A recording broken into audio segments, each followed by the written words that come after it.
Today I would just like to add a little more to what your knowledge is on breastfeeding, and the intent is to motivate you to continue to breastfeed and also to inspire you to motivate your friends, colleagues, relatives and others to breastfeed as well. As long as possible, continue this knowledge transfer, because this has been possible and you are here only because somebody else has done it, and we are all in this journey together. 2 or 3 quick questions I will put up, let's say, as myths or facts. You let me know if it is a myth or not a myth. Okay, the first myth, that all mothers can breastfeed soon after birth within the first 1 hour. Is it a myth? Oh, this is nice. This is a very good start. So it's a fact. It's a fact because it's a hormone induced action. You look at this light. This light has a switch. You switch on the light, this light comes. This is science.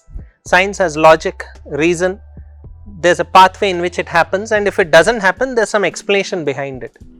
The same way, whenever delivery happens and when the childbirth happens, the cord which was connecting the mother and the child is cut. And when this cut happens, immediately there's a change in the level of hormones in the body. It always happens. There's no way it can not happen. The moment you cut the cord, it will. And this hormonal change now gives rise to changes in 2 hormones, the prolactin and oxytocin. And prolactin is a hormone that produces milk.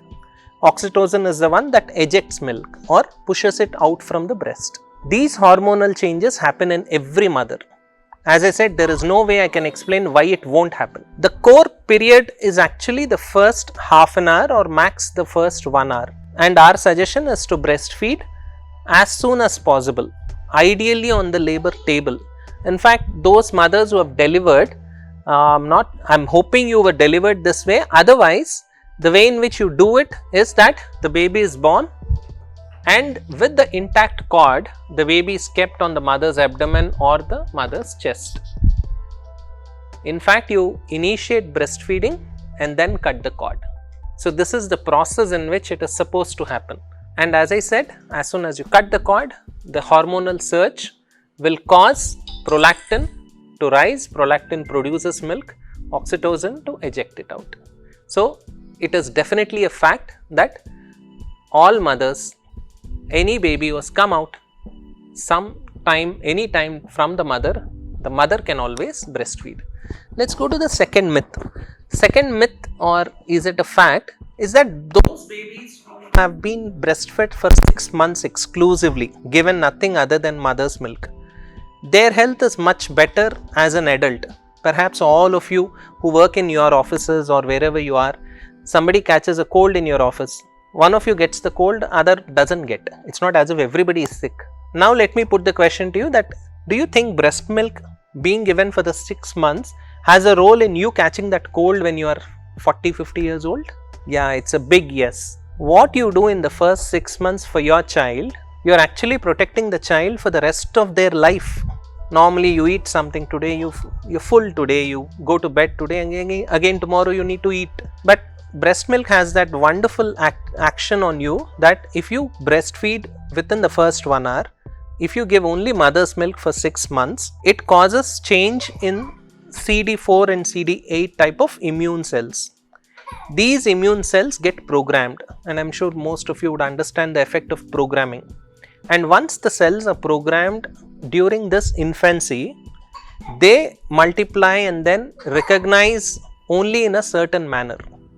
Therefore, when you become an adult, you get much better protection, not just from small infections, but also from allergies, from cancer. And we all know how breastfeeding is a benefit for the mother in terms of breast and ovarian cancer. It is again the same physiology, wherein it's the cell programming that gets determined in a certain way, and that prevents breast cancer and even ovarian cancer. So breast milk is protective for the baby, for also the mother. Next myth, if the baby is crying, it means feeding. Okay, yeah, that's a better answer. Not always, not all the time. Cry is the baby's language. Speaking to you in English, the baby speaks to you as a cry. Apart from non-verbal communication, the smile is the best communication in fact, but apart from that, majority of the time the communication of the baby to the mother is always a cry. And there are few things called as reflexes. For example, you try to fall down, you spread your hands out. I try to put my hand against your face, you close your eyes. These are all reflexes. These reflexes act at the level of the spinal cord, and these are quick synapses, which means you need a quick result. So you don't go through the full arc of going to the brain, getting a decision done and then coming back. These are reflexes that happen, and reflexes are there for everyone. It's the same for all. Newborn, when the baby is born, also has a few reflexes. One of them is called the rooting reflex. The rooting reflex means that there are some receptors on the lips, and if anything comes towards the lips or touches the lips, then the baby moves towards that particular side. So the baby moves towards that particular side. Then there is another reflex which is called the sucking reflex. The receptors for this reflex of suck are there in the palate. You know where is the palate? So when you open your mouth, the upper part of your throat is where the receptors for sucking are present, and sucking is a reflex. What I mean by reflex is anything that touches the upper part of the throat will stimulate the receptor and you tend to suck.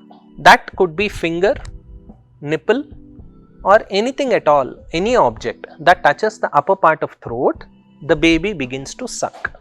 So often if you see babies who try to keep their finger in the mouth, keep sucking, they are sucking because it's a reflex.